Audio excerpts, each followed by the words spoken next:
इसमें हम लोग कोल्ड ड्रिंक डाला, अब इनो डालेंगे, इससे एक रिएक्शन होगा जो कि वैल्केनो फटने पे होता है। बिल्कुल। अच्छा, जो रिएक्शन होके निकल रहा है। Yes sir. साइंस एग्जीबिशन लगा हुआ है और मैं भी देख रहा था, आप घूम रहे थे। ये जो साइंस एग्जीबिशन लगाया जाता है, इससे क्या प्रभाव पड़ता है बच्चों पे और बच्चे इससे क्या सीखते हैं? पहले तो आपके चैनल को बहुत बहुत आभार कि आप लोगों ने अपना बहुमूल्य समय दे के हमारे स्कूल जवाहर प्रसाद मदर्स पेट पब्लिक स्कूल में पधारे। उसके लिए मैं आभारी हूँ, तहे दिल से आभार प्रकट करता हूँ। साइंस एग्जीबिशन लगाने का ये हमारा मकसद है कि बच्चे इसके बारे में, विज्ञान के प्रति कुछ समझें। हमारा बहुत सारी चीज़ें ऐसी हो गई हैं जो टेक्निकल हो गई हैं, अब वो युग नहीं रहा। बहुत सारी चीज़ें हम लोग अभी सोशल मीडिया हो या विज्ञान के क्षेत्र में हम लोग जो भी करना चाहते हैं, तो अब क्या होगा कि मैन पावर कम लग रहा है और मशीन का युग हो गया है। और मशीनी युग होने के कारण क्या हो रहा है कि जो काम हम लोग पहले 10 दिन में करते थे, अब हम लोग 1 दिन में ईजी वे में कर लेते हैं। तो और क्या होता है कि बच्चे के मन में भी ये जागरूकता रखता है कि हम लोग साइंस एग्जीबिशन में कुछ ऐसा प्रोडक्ट बनाएं कि अवेयर करें, मतलब कि गार्जियन को अवेयर करें, समाज को अवेयर करें कि हम लोग जो भी बना रहे हैं उसका मकसद क्या है। मान के चलिए कि हमारा कोई प्यूरीफायर है, मान के चलिए वाटर डिस्पेंसर है, तो कहीं ना कहीं एक समाज को मैसेज दिया जा रहा है ना कि आपको जितना पानी लेना है उतना ही यूज कीजिए। वेस्ट करने से क्या होगा कि हमारे समाज में या कहीं भी, आज हम यहाँ हैं, कहीं कहीं ऐसी दिक्कतें आ रही है जहाँ पानी खरीद के पीना पड़ता है। लोगों को एक एक बोतल पानी 10-10 दिन 5-5 दिन पीने के यूज में लाया जाता है।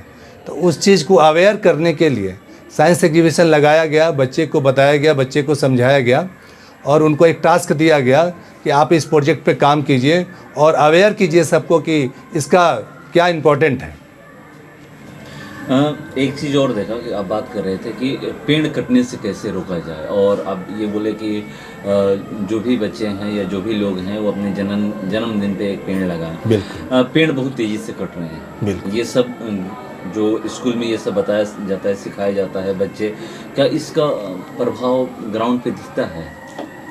ग्राउंड पे दिखता नहीं है, लेकिन हम लोग जब अवेयर करेंगे ना तो हो सकता है कि अवेयर करते करते बहुत सारे लोगों के माइंड में ये आ जाएंगे और बहुत सारे माइंड में आए, और आना भी ज़रूरी इसलिए है कि लोग तो देख रहे हैं कि हमारी सड़कें बन रही है, रोज़ नई नई सड़कें बन रही है, रोज़ नए नए मकान बन रहे हैं, तो कहीं ना कहीं हमारे आसपास के पेड़ ख़त्म होते जा रहे हैं।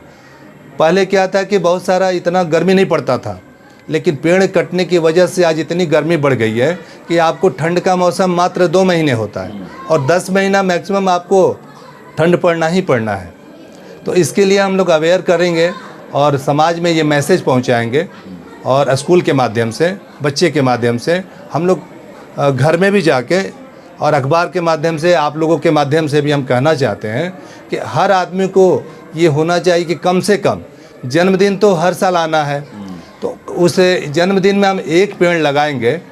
तो एक पेड़ लगाने के मतलब कि हर साल हम अपने थ्रू एक पेड़ तो लगा ही सकते हैं, और एक दूसरे को भी हम कम से कम ये बता सकते हैं कि आप भी एक पेड़ लगाइए।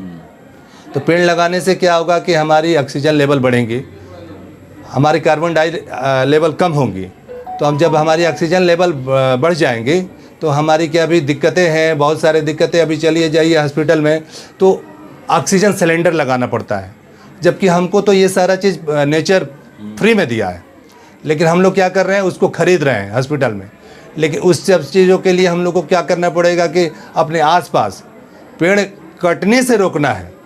कट जाए तो नया नहीं लगाना है, नया तो लगाना था, लेकिन कटने से अपने समझ से रोकना है जब तक, क्योंकि एक पेड़ को एक मैच्योर होने में बहुत सारा वर्ष लगता है।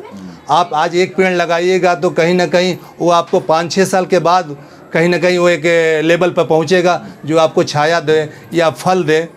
लेकिन काटने में तो आपको मात्र ऐसा टेक्निक आ गया है कि आपको 2-4 घंटे में 200-400 पेड़ कट जाएंगे, लेकिन 2-4 घंटे में आप एक पेड़ भी नहीं लगा पा रहे हैं। तो जिस रेशियो में हमारा पेड़ कट रहा है उस रेशियो में हम लोग पेड़ लगा नहीं पा रहे हैं। तो आज के बाद अगर हमारा जनरेशन इसके बाद भी जो जनरेशन आएगा तो वो तो और सारा भयानक स्थिति हो जाएगी हमारे देश की। तो उस समय क्या होगा कि हर लोगों के पास ऑक्सीजन खरीदने के लिए पैसे नहीं होगी, लोग तिल के मर जाएंगे, क्योंकि सब लोग इसको अफोर्ड नहीं कर सकते। आजकल आप लोग भी देखते हैं कि हम लोग हॉस्पिटल जाते हैं, सारी ज़िंदगी की कमाई कुछ क्षण में ख़त्म हो जाती है। तो इसलिए हम लोग चाहते हैं कि जो भी है पेड़ पौधा जो भी है कट रहा है, समाज बढ़ रहा है, जनसंख्या बढ़ रही है, लेकिन उस रेशियो में हम लोग पेड़ लगाएं। इसके माध्यम से आप लोगों के माध्यम से भी कहना चाहते हैं हम लोग कि सबको इस पे वर्क करना पड़ेगा, किसी एक के करने से ये नहीं हो पाएगा। एक आखिरी सवाल है कि आपके विद्यालय में, ये तो आज साइंस एग्जीबिशन लगा हुआ है, आपके विद्यालय में इसका और क्या क्या एक्टिविटी होती है जिससे बच्चों पे अच्छा प्रभाव पड़ता है? देखिए, हमारे स्कूल में ये साइंस एग्जीबिशन हो गया, और मान के चलिए कि कभी कभी पिकनिक भी हम लोग करते हैं बच्चे के थ्रू। तो पिकनिक में क्या करते हैं हम लोग ना, फूड कंपटीशन। तो फूड कंपटीशन में क्या होता है कि हर फील्ड में बच्चे को जागरूक करना है मुझे। वैसा नहीं कि इसके सिर्फ किताबी भाषा हम लोग पढ़ाएं, हम लोग प्रैक्टिकल करके भी दिखाना चाहते हैं कि बच्चे के माइंड में ऐसा रहे कि आज बच्चा यहाँ पढ़ रहा है, कल बच्चा बड़ा हो जाएगा और कहीं कॉम्पिटिटिव क्लास के लिए जा रहा है, तो उसको कहीं भी फूड कंपटीशन कराने का ये मकसद रहता है कि बच्चे उस चीज़ को भी बनाना सीखें। घर में तो हमारे मम्मी पापा बहन जो भी है बना के दे देते हैं, हम लोग खा लेते हैं, लेकिन हम लोग उस पर वर्क नहीं कर पाते हैं, तो उस चीज़ को हम लोग सीख नहीं पाते हैं कभी। वो कब हम लोग सीखेंगे, जब हम लोग यहाँ से हायर एजुकेशन के लिए जाएंगे, कहीं तैयारी करने के लिए जाएंगे, तो हमको कहीं ना कहीं खाना बनाने की ज़रूरत पड़ेगी। तो उस चीज़ में हम लोग अगर सक्षम हो जाएंगे यहाँ से, तो वहाँ जाके हमको कोई दिक्कत नहीं होगी। और रहा हमारे छोटे बच्चों के लिए, हमारे छोटे बच्चों के लिए प्रोजेक्टर लगा हुआ है। हमारा देखिए प्ले स्कूल है, हमने प्ले स्कूल स्टार्ट किया था 2013, मतलब बिहियाँ का पहला प्ले स्कूल है हमारा। जब यहाँ प्ले स्कूल का कोई नाम निशान नहीं था, स्कूल तो बहुत सारे थी, लेकिन प्ले छोटे छोटे बच्चों के लिए कोई यहाँ पे स्कूल नहीं थी। जो 3 साल के बच्चे को स्कूल में ला के उनको अपने से खाना सिखाना, अपने से ड्रेस पहनना सिखाना, बहुत सारे चीज़ें यहाँ पे अवेयर किया गया और बताया गया।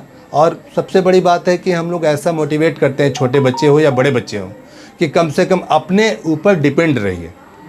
किसी के अब माँ घर में क्या होता है कि मम्मी पापा भी छोटे बच्चे को खिला देते हैं, लेकिन यहाँ मम्मी पापा नहीं है, यहाँ पे हम लोग टीचर हैं, हम ही लोग जो हैं गार्जियन हैं। तो जब एक बच्चे 2 बच्चे खाने बैठते हैं ना, उनको देख के सारे बच्चे खाने बैठते हैं।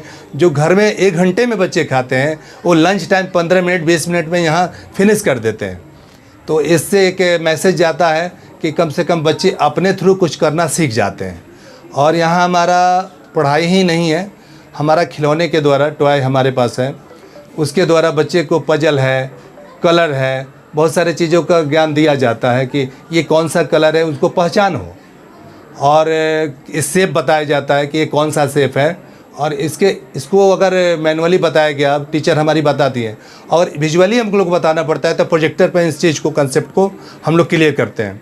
और हमारा एक में प्रोजेक्टर है, एक में LCD है बच्चे को देखने के लिए। अगर बड़े बच्चे अगर साइंस के क्लास करते हैं, SST के क्लास करते हैं, उनको कहीं परेशानी आ रही है जो उनको प्रैक्टिकली चाहिए, तो उनको हम लोग स्मार्ट क्लास के थ्रू उनको सिखाते हैं।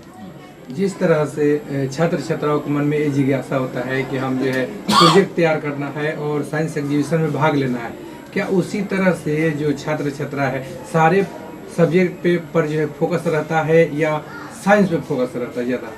नहीं, बिल्कुल साइंस। देखिए अभी क्या है, अभी युग हम लोग का जो भी है चल रहा है टेक्निकल का, तो वर्क सब पे होता है। हिंदी में भी है, मैथ में भी है। एग्जीबिशन अगर आज साइंस डे था तो हमने साइंस एग्जीबिशन लगाया है। सब चीज़ पे फोकस, ऐसा नहीं है कि एक चीज़ पे फोकस रहेगा, और एक चीज़ पे फोकस होना भी नहीं चाहिए, क्योंकि ऑल इन वन होना चाहिए बच्चे को। सारे सब्जेक्ट में परफेक्ट होना चाहिए। एक सब्जेक्ट में परफेक्ट होने से कोई मतलब नहीं बनता है, कोई मैटर नहीं होता।